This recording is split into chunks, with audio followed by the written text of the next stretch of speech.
தமிழராட்சி பார்த்துருக்க எல்லாருக்குமே வணக்கம். சீமானவர்கள் பேசிட்டாரு அப்படின்னு சொல்லிட்டு மறுபடியும் காளியம்மாளுக்கும் சீமானவர்களுக்கும் சண்டை ஏற்படுத்தி விடுற விதமாக நிறைய ஆடியோக்கள் மறுபடியும் வெளியே இருக்குது.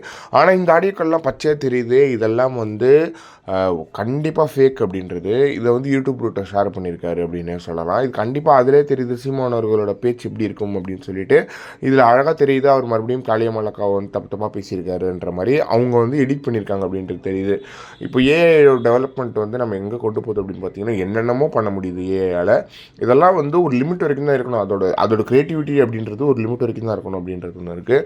ஒரு அரசியல் தலைவரை கொச்சைப்படுத்தணுன்றதுக்காக இந்த ஏஐ யூஸ் பண்ணுறதுன்றது தவறான விஷயமா இருக்குது.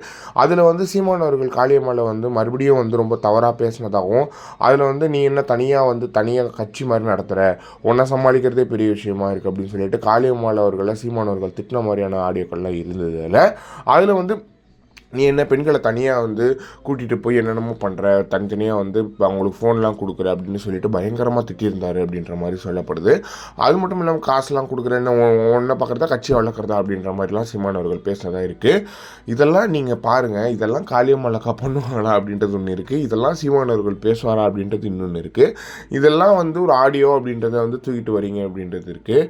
ஒரு ஆடியோ ரிலீஸ் ஆகிடுச்சு, ஓகே சீமானவர்கள் பேசினார் ஒத்துக்கிட்டோம், சீமானவர்கள் வாய்ஸ் தான் அது அப்படின்னு. இதில் கேட்கும் போதே தெரியுது இது சீமானவர்களோட வாய்ஸ் இல்லை அப்படின்றத.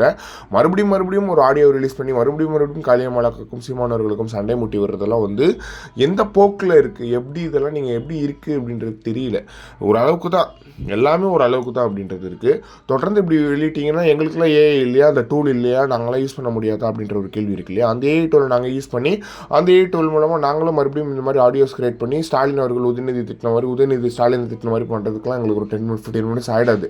இதெல்லாம் ஒரு கேவலமான அரசியல் அப்படின்றத நீங்கள் புரிஞ்சுக்கணும். திமுக இதோட நிறுத்திக்கணும். காளியம்மாளை சீமான் கிட்டேருந்து பிரிக்கிறதுல உங்களுக்கு என்ன ஒரு லாபம் இருக்குது அப்படின்றதும் எனக்கு சுத்தமாக புரியலை. இதை பற்றி நீங்கள் என்ன நினைக்கிறீங்க அப்படின்றது மறக்காம கமெண்ட் பாக்ஸில் சொல்லுங்கள்.